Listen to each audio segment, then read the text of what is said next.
قرآن مجید کی آیت میں نے تلاوت کی. اللہ فرماتے ہیں الف لام میم احسب الناس ان یترکوا ان یقولوا آمنا. اللہ فرماتے ہیں کہ لوگوں نے یہ گمان کیا ہے کہ انہیں چھوڑ دیا جائے گا صرف یہ کہہ دینے پر کہ ہم ایمان لے آئے. انہوں نے کہا ہم ایمان لے آئے تو اب انہیں چھوڑ دیا جائے گا, بس ختم, اتنی بات پر چھوڑ دیا جائے گا. وہم لا یفتنون, اور انہیں آزمایا ہی نہیں جائے گا. فرمایا ایمان لانے کے بعد صرف ایمان پر ہی تمہیں چھوڑا نہیں جائے گا بلکہ تمہیں آزمایا جائے گا, تمہاری آزمائش ہوگی. کس طرح؟ وَلَنَبْلُوَنَّكُمْ بِشَيْءٍ مِّنَ الْخَوْفِ وَالْجُوعِ وَنَقْصٍ مِّنَ الْأَمْوَالِ وَالْأَنفُسِ وَالثَّمَرَاتِ. تمہیں کسی نہ کسی ایک چیز سے ضرور آزمائیں گے, یا خوف سے آزمائیں گے, بھوک سے آزمائیں گے, جانوں اور مالوں کی کمی سے, پھلوں کی کمی سے آزمائیں گے.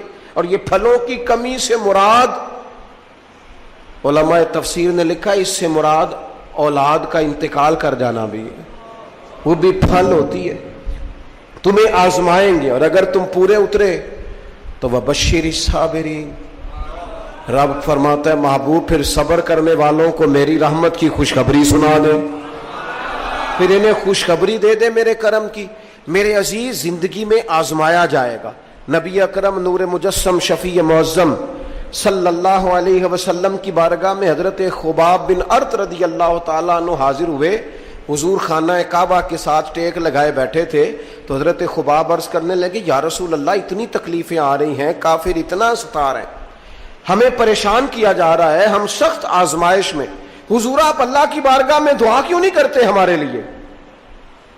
تو نبی پاک علیہ السلام فرمانے لگے تم سے پہلے لوگوں کا حال پتہ کیا تھا؟ یہ صحیح حدیث بخاری میں موجود ہے.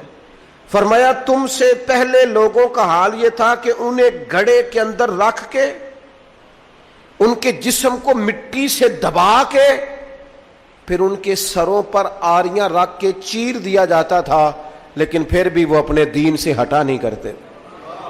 نبی پاک علیہ السلام فرمانے لگے تم سے پہلے لوگوں کا یہ عالم تھا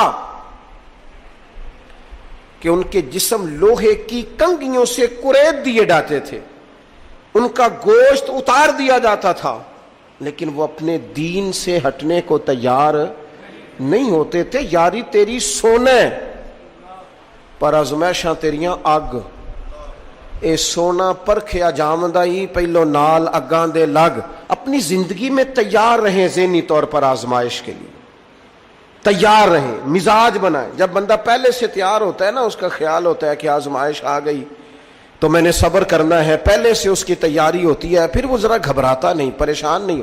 ہم تیار نہیں ہیں ذہنی طور پر. ہر بندے کو سکھ چاہیے, ہر بندے کو. بلکہ ہمارے ہاں تو لوگ کہتے ہیں مرید ہو رہا ہوں تاکہ میری طرف تکلیف کوئی نہ آئے. تو میں کیا کرتا ہوں, پہلے پیر سے پوچھ لو اسے کبھی آئی ہے کہ نہیں. اگر اسے آئی ہے تو پھر اس کا مطلب ہے تمہیں بھی آ سکتی ہے. لوگ نماز اس لیے شروع کرتے ہیں, کہتے ہیں میں 5 نمازیں بھی پڑھتا ہوں, میں صدقات بھی کرتا ہوں, کام میرا پھر نہیں چلتا. تو میں کہتا ہوں تمہیں پتہ ہی نہیں, نمازی کے لیے تو آزمائش ہے. جتنا جتنا ایمان کامل اتنی اتنی آزمائش بھی زیادہ. اور یہ میں اپنے پاس سے نہیں کہہ رہا. حضرت ابو سعید خدری رضی اللہ تعالیٰ عنہ فرماتے ہیں میں نبی پاک علیہ الصلوۃ والسلام کی خدمت میں حاضر ہوا اور حضور کے دست مبارک کو چومنے کے لیے میں نے اپنے ہاتھ جب آگے کیے تو تپش تھی, تیز بخار تھا نبی پاک کو. تو حضرت ابو سعید خدری رضی اللہ تعالیٰ عنہ ارشاد فرماتے ہیں کہ میں نے, یہ سنن ابن ماجہ میں موجود ہے, فرماتے میں نے عرض کیا یا رسول اللہ صلی اللہ علیہ وسلم اتنا تیز بخار؟ حضور فرمانے لگے ہم پر جو آزمائشیں آتی ہیں نا انبیاء پر, وہ عام لوگوں سے دگنا آتی ہیں. یہ تو لاڈلے ہیں, یہ تو محبوب ہیں اللہ کے. فرمایا عام لوگوں سے دگنی آزمائش آتی ہے, لیکن فرمایا ہمارا رب بڑا کریم ہے, ہمیں اجر بھی ڈبل ہی عطا کرتا ہے, ہمیں اجر بھی ڈبل ہی عطا کرتا ہے. تو حضرت ابو سعید خدری کہتے ہیں موقع اچھا تھا, میں نے ایک سوال بھی کر دیا. میں نے کہا یا رسول اللہ صلی اللہ علیہ وسلم بتائیے نا بھلا دنیا میں زیادہ آزمائشیں کن کو آتی ہیں؟ تو حضور فرمانے لگے سب سے زیادہ آزمائشیں اللہ کے انبیاء کو آتی ہیں, نبیوں کو آتی. حضور اس کے بعد فرمایا اس کے بعد جو ان کے زیادہ قریب ہوتا ہے اسے آتی ہیں. لوگ کیا سمجھیں گے امام حسن کی آزمائش کو؟ لوگ کیسے سمجھیں گے سیدنا امام حسین کی آزمائش کو؟ فرمایا جو ان کے زیادہ قریب ہوتا ہے اسے زیادہ آزمائش آتی ہے. تو حضور کے سب سے قریب تو امام حسن ہے نا، امام حسین ہے نا. تو کیا سمجھتا ہے قربت بس نسبت کے اظہار کا نام ہے اور بڑے لطف کے ساتھ زندگی گزارنے کا نام ہے؟ تو نبی پاک علیہ الصلوۃ والسلام نے فرمایا بات بڑی مزے کی ہے. فرمایا پھر اللہ کے بعض بندے تو ایسے ہوتے ہیں جنہیں اللہ فقر میں مبتلا کر دیتا ہے.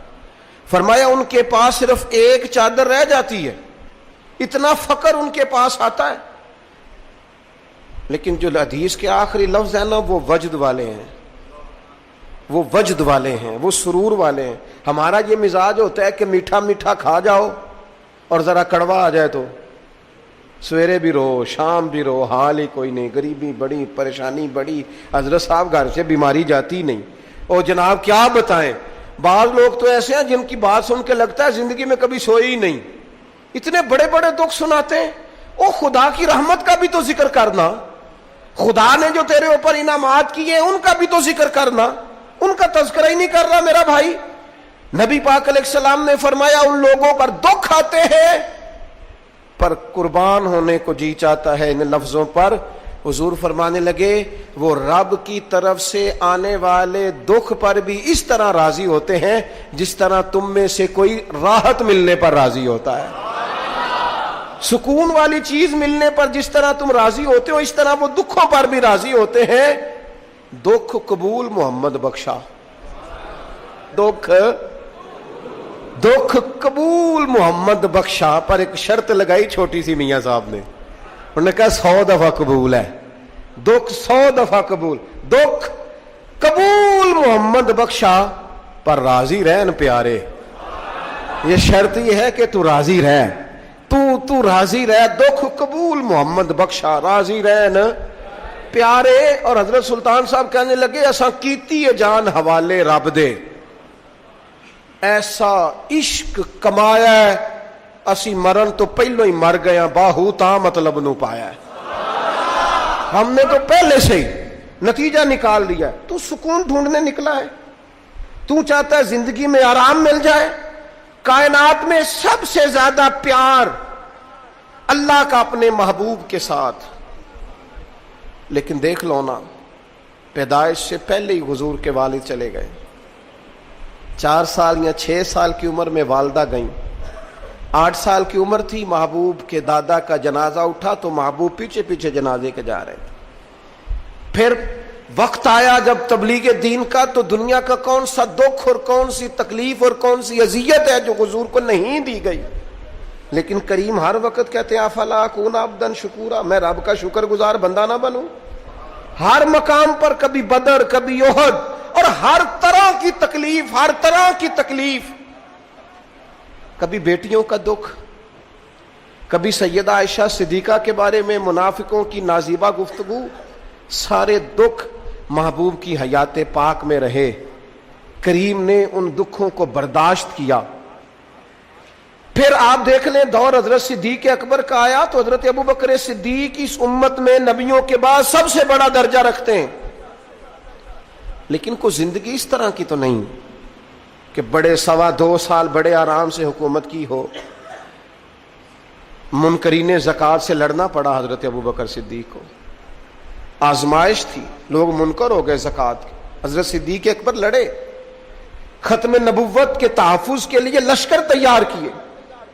بہت سارے مسائل کا سامنا کرنا پڑا. صبح دن راتیں جناب ابوبکر نے مشقت کر کے خلافت اسلامیہ کو مضبوط کیا. دور حضرت عمر کا آیا، ساری دنیا مدینہ منورہ میں اندر سے دروازے بند کر کے سخت گرمی میں سوتی ہے. اور جناب عثمان غنی کہتے ہیں کہ میں نے فاروق اعظم کو 60 سال کی عمر میں دیکھا کہ مال غنیمت کے 2 اونٹ دوڑ گئے تو عمر بھاگے جا رہے ہیں، ان اونٹوں کو لے کے آ رہے ہیں. اور میں کہتا ہوں جناب آپ آرام کرتے، ساری دنیا سو رہی ہے. فرمایا سویا کرتا تھا کبھی خلیفہ بننے سے پہلے. عمر کسی غلام کو کہہ دیتے تو چونکہ پیار تھا نا، یارانہ تھا نا، حضرت عثمان بڑی محبت سے کہتے ہیں، امیر المومنین کسی غلام سے کہتے ہیں اگر مال غنیمت کے اونٹ چلے گئے تھے تو لے آتا، تو حضرت عثمان کے کندھے پہ ہاتھ رکھ کے جناب عمر رو پڑے، کہنے لگے یار یہ حضور کے دین کی امانت بڑی ذمہ داری ہے، لے او سجنا اساں توڑ نبھائی، اساں جان بھی دتی تیرا تیرے، یہ بڑی ڈیوٹی ہے، یہ بڑی ذمہ داری ہے، میں کیسے غلام کو بھیج دیتا، مسلمانوں کا مال ہے، جب ڈیوٹی میری ہے تو کیسے کسی کو بھیجتا، یہ آزمائش ہے، یہ دکھ ہے۔ 22-24 لاکھ مربع میل کے حکمران حضرت عثمان غنی، ان کا دور آ گیا، یعنی وہ شخص جس نے چڑھتی جوانی میں بھی نظریں جھکا کے رکھی، اور جس شخص نے اپنا سارا مال دین پر قربان کر دیا، اس کے گھر کا گھیرا تنگ کر لیا گیا، بہت بڑی ذمہ داری حضرت عثمان پر آئی، بڑی۔ اور جناب عثمان غنی کا حال یہ ہے کہ 40 دن گزر گئے، جس شخص کے اپنے ذاتی مصارف لاکھوں کروڑوں میں لوگوں پر خرچ ہوتے ہیں، 40 دن سے اس نے کھانا نہیں کھایا، اسے ڈھب اور سلیقے سے روٹی پانی نہیں ملا، گھر میں قید ہیں۔ لوگوں نے کہا عثمان ہمیں اجازت دے دیں ہم لڑیں، کہنے لگے کیسے دے دوں، حضور کا مدینہ اور میری وجہ سے خون بہہ جائے، بس میرے اوپر آئی ہے تو میں نبھاؤں گا، یہ ذمہ داری ہے۔ کہا پھر عثمان خلافت، فرمایا یار یہ بھی میری مجبوری ہے، میرے نبی پاک نے فرمایا تھا عثمان اللہ تمہیں قمیض پہنائے گا، لوگ اتارنا چاہیں گے، دیکھنا اتارنا نہ، وہ قمیض نہ اتارنا، کیسے چھوڑ دوں۔ حضرت عثمان بھی شہید ہو گئے، جناب عمر بھی شہید ہو گئے، حضرت علی المرتضیٰ شیر خدا، وہ کیا 9-10 سال کی عمر سے حضور کے ساتھ چلے، ہر غزوے میں، ہر میدان میں، ہر جہاد میں، ہر جگہ آگے آگے۔ ان لوگوں نے دین سے نفع نہیں لیے۔ حضرت علی المرتضیٰ شیر خدا تو کوفے کی جامع مسجد کے پاس کھڑے ہو کے کہتے تھے میری کوئی بندہ زیرہ خرید لے، امیر المومنین کہہ رہے ہیں میری طامت زیادہ پھٹ گئی ہے، اب تو پیوند لگنے کی جگہ بھی کوئی نہیں بچی، یہ زیادہ پھٹ گئی ہے، اگر مزید پیوند لگ سکتے ہوتے تو میں زیرہ نہ بیچتا، یہ میری زیرہ کوئی خرید لے، کوئی خرید لے زیرہ۔ حضرت مولا علی شیر خدا 63 سال کی عمر مبارک، اور جب کوفے میں آپ کو خنجر لگا، زخم لگا، تو لوگ بیٹے کو بلاتے ہیں، آواز دیتے ہیں، لیکن جناب شیر خدا مولا علی مرتضیٰ مشکل کشا حل عطا حضرت علی المرتضیٰ شیر خدا زیر لب ہلکا سا مسکرائے، ادھر دیکھیے گا، اور مسکرا کے پتہ کیا فرمانے لگے، کہنے لگے فزت برب الکعبہ، لو بھائی کعبے کے رب کی قسم علی کامیاب ہو گیا ہے، کامیابی مل گئی۔ آج بات امام حسن کی آئی، امام حسن کو زہر دیا گیا، انتڑیاں نہ کٹ کٹ کے باہر گر رہی، اس شہزادے کی جس نے حضور کی گود میں عمر گزاری، محبوب کے کندھوں پہ رہنے والے حسن ابن علی، جناب امام حسین حاضر بارگاہ ہوئے تو ہاتھ پکڑ کے بھائی کا چوم کے رو پڑے، بھائی پیارے بھی تو بڑے ہوتے ہیں نا، بڑے پیارے ہوتے ہیں، اور ان لوگوں کا منصب بڑا انوکھا ہے، شدید تکلیف ہے۔ تو امام حسین کہتے ہیں میرے بھائی حسن بتائیے آپ کو زہر کس نے دیا، رو کے پوچھتے ہیں، بھائی کا ماتھا چوم کے امام حسن رو پڑے، کہنے لگے حسین میری مجبوری ہے، میں تمہیں نہیں بتاؤں گا۔ کہا کیوں؟ فرمانے لگے اس لیے کہ اگر وہ نہیں جس پر مجھے شک ہے تو پھر کسی بے گناہ کا نام کیسے لے دوں، اور اگر وہی ہے نا جس پر مجھے شک ہے تو پھر میں تمہیں نہیں بتاؤں گا، میرا رب بڑا بہتر انتقام لینے والا ہے، پھر بھی نہیں بتاؤں گا، کیا کروں، کیسے بتا دوں، مصطفیٰ کا نواسا ہوں، میں پڑھتے ڈالنے والی ماں کا بیٹا، میں شیر سے زیادہ جگر رکھنے والے علی کا پتر، میں کیسے بات کر دوں، بس زخم پہ زخم کھا کے جی، خونے جگر کے گھونٹ پی، اور سجنا آہ نہ کر لبوں کو سی، یہ عشق ہے کوئی دل لگی نہیں، میرے نبی پاک صلی اللہ تعالی علیہ وآلہ وسلم نے ارشاد فرمایا، اللہ تعالیٰ دین میں جو لوگ سخت ہوتے ہیں نا ان پر مشکلیں بھی سخت ڈالتا ہے۔ یہ حدیث پاک آپ کو مسند امام احمد بن حنبل میں ملے گی، ابن ماجہ ترمذی میں ملے گی۔ فرمایا جتنا کوئی دین میں سخت ہوتا ہے اتنی اس کی مشکلات بھی سخت ہوتی ہیں، اور جتنا کوئی نرم ہوتا ہے اتنی اس کی مشکل بھی تھوڑی ہوتی ہے۔ حسین ابن علی بڑے سخت تھے نا دین میں، جاندار تھے نا دین کے معاملے میں، اللہ نے مشکل ڈالی۔ امام علی مقام کی باری آئی، بڑی منت کی حضرت عبداللہ ابن عمر نے، رو کے کہا حسین نہ جاؤ۔ تو امام حسین رضی اللہ تعالیٰ عنہ نے فرمایا نہیں، اب میری ڈیوٹی لگی ہے تو جانا تو میں نے ہے نا، ذمہ داری تو پوری کرنی ہے۔ امام علی مقام رضی اللہ تعالیٰ عنہ نے اس ساری مشقت کو دیکھا۔ گھر چھوڑنا بڑا مشکل کام ہے، گھر چھوڑنا، وہ جہاں انسان رہا ہوتا ہے نا والدین کے ساتھ، جہاں وقت گزارا ہوتا ہے، کبھی بندہ بوڑھا بھی ہو جائے تو خوابیں اپنے پرانے مکان کی آتی ہیں۔ خواب بھی کبھی آئے نا تو وہیں گھومتا انسان اپنے آپ کو پاتا ہے، لیکن امام حسین نے کہا کہ بس اب وقت آیا ہے تو اب یہ چھوڑنا ہے۔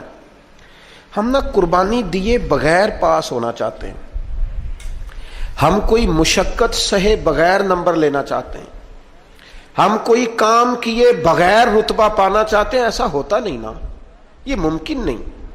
آپ تاریخ پڑھے نا انبیاء کی، حضرت نوح علیہ السلام نے 950 سال محنت کی ہے، اور میں سورہ ہود دیکھتا ہوں تو میں وہ انداز دیکھتا ہوں جس طرح کفر ان سے بات کرتا تھا۔ بڑی جدوجہد کی حضرت نوح نے، لیکن پتہ ہے دکھ اس سے بڑا کیا دیکھا؟ اپنا بیٹا ہی کافر ہو گیا۔ مالک امتحان ڈالتا ہے تو بڑے بڑے، اور حضرت نوح نے اپنے بیٹے کو ڈوبتے دیکھا، کہا مالک میرا بیٹا، فرمایا نہیں یہ تیرا ہے ہی نہیں، تیرے طریقے پر نہیں تو تیرا کیسے ہوگا؟ کسی کی نسل کہلانے کے لیے تو اس کے عقیدے پر ہونا ضروری ہے، تیرا نہیں۔ حضرت نوح نے مشقت دیکھی۔ واتخذ اللہ ابراہیم خلیلا، ابراہیم اللہ کے پیارے ہیں نا، لیکن زندگی پوری پڑھ کے دیکھ لو، ساری کی ساری مشقت مصائب سے بھری ہوئی، آزمائشوں سے لدی ہوئی۔ کبھی انہیں قوم آگ میں ڈالتی ہے، اور کبھی 86 سال عمر ہو گئی تو اولاد کوئی نہیں، اور دعا مانگ کے رب بیٹا وہ دیتا ہے جس کی پیشانی میں نور محمدی چمکتا ہے۔ اچھا پہلے دیا نہیں، اب دیا، فلما بالغا ماہ سعیا، اور جب وہ ذرا ساتھ چلنے کے قابل ہو گیا، ہر بندہ کہتا نہیں منون خیر ہے میرا پتر جوان ہو گیا ہے، جب وہ بیٹا ساتھ چلنے کے قابل ہوا تو فرمایا ذبح کرو نا ذبح۔ تھوڑی دیر کے لیے دل پہ ہاتھ رکھ کے بتاؤ، اور بچے کو بخار چڑھ جائے تو نیند نہیں آتی، مائیں منتیں مانگتی پھرتی ہیں، روتے پھرتے ہیں باپ، بچے کی طبیعت ٹھیک نہیں، فقط بیمار ہے، اور جسے یہ کہا جائے ذبح کر۔ جناب ابراہیم تیار ہو گئے اور بیٹے کو ذبح کر دیا، چھری چلا دی۔ وہ تو مالک نے کہا کہ ابراہیم تم پر سلام ہو، تم نے اپنا خواب سچ کر دکھایا ہے۔ ساری زندگی دیکھیں نا آپ آزمائشوں سے بھری۔ ادھر آ جائے نا جناب ایوب ہیں، کتنے بیمار ہو گئے، کتنے بیمار ہو گئے، 12 سال گزر گئے طبیعت خراب کو، 8 دن کے بخار میں لوگوں کے شکوے، 12 سال بیت گئے تو قبول محمد بخشا۔ بس عرض اتنی ہے کہ راضی رہن پیارے۔ آپ دیکھیں نا جناب یعقوب پیارے ہیں نا اللہ کے، لیکن آدھی زندگی روتے گزر گئی بیٹے کی یاد۔ جناب یوسف پیارے ہیں نا، سونا بنا کے نا، اور باپ کا لاڈلا بنا کے نا، محبت پوری کرا کے، پیار پورا۔ یا بنی لا تقصص رؤیاک علی اخوتک فیکیدوا لک کیدا ان الشیطان للانسان عدو مبین۔ او میرے بیٹے بھائیوں سے بات نہ کرنا ورنہ وہ کچھ چال چلیں گے، شیطان آدمی کا کھلا دشمن ہے۔ اتنا دنیا میں پیارا بچہ اور اس وقت کوئی نہیں تھا جتنے جناب یوسف ہیں، پر یوسف کبھی بھائیوں کی مار کھائیں، کبھی کنویں میں جائیں۔ کریم کا کرم ہے نا، کنویں میں پھینکے تو بچا لے، لیکن وہاں سے نکلے تو پھر وہ بکیں، پھر کبھی یہاں بکیں، کبھی مصر کے بازار میں بکیں۔ او یار تو غور تو کر، وہی جناب یوسف اللہ کے پیغمبر پھر جیل جائے، ساری تکلیفیں سہ کے فرمایا لو یوسف اب میں تمہیں مصر کا بادشاہ بناتا ہوں۔ آپ جس کی بھی تاریخ ٹٹول کے لائیں گے نا وہ آزمائشوں والی والا، نہ بولو وَنَّكُمْ بِشَيْءٍ مِّنَ الْخَوْفِ، ہم ضرور تمہیں آزمائیں گے۔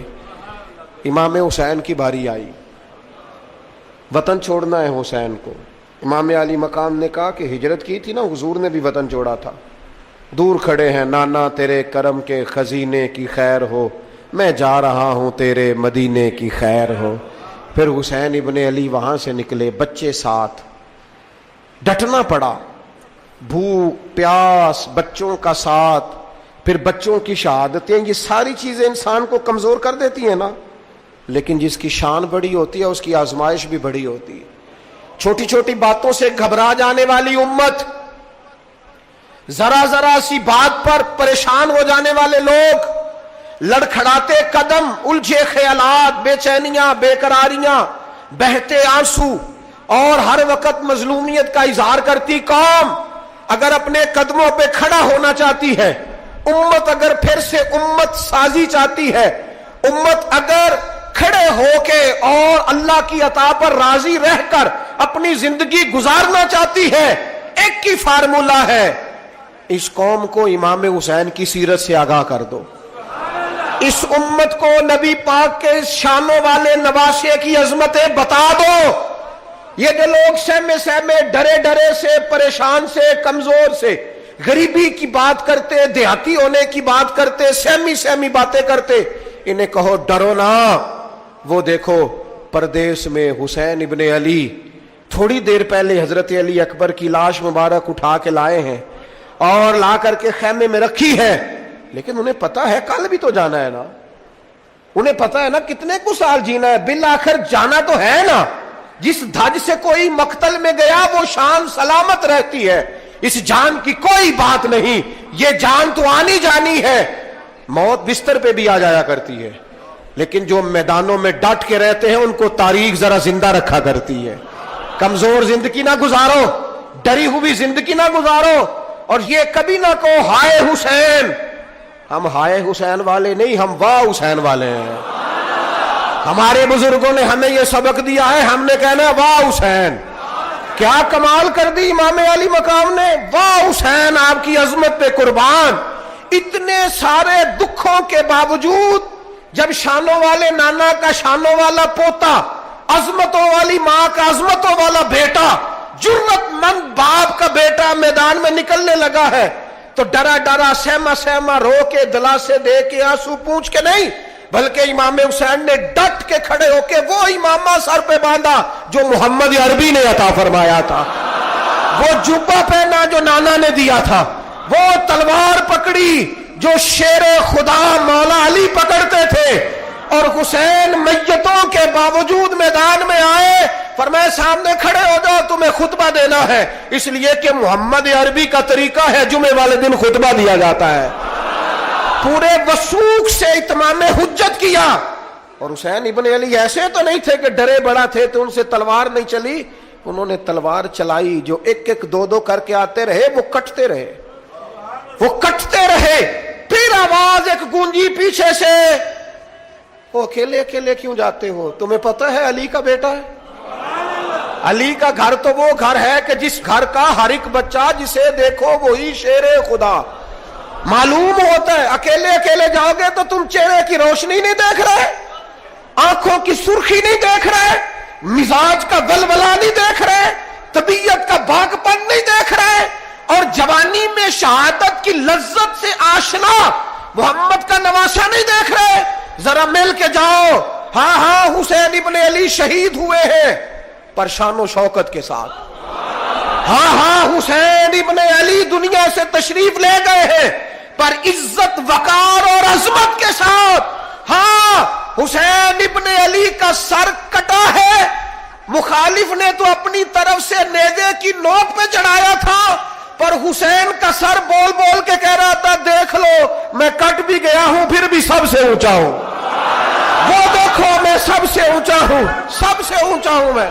اے حسین ابن علی، نازش آل نبی تم پر سلام، اے حسین ابن علی تم پر سلام، نازش آل نبی تم پر سلام۔ کسی نے ایک بات کی تھی، اس نے حد کر دی، اس نے کہا مورخ تو کتنا کو لکھے گا، خطیب تو کتنا کو واز کرے گا، او مصنف تو حسین ابن علی کی شان میں کہاں تک بات کرے گا، تو میرے امام کا باکپن، ان کی جرت، ان کی طاقت، ان کی ہمت، ان کا کمال، ان کا صبر، ان کی استقامت، ان کا حوصلہ، ان کی جواں مردی، ان کی ہمت کتنی کو بیان کرے گا، تو رہنے دے۔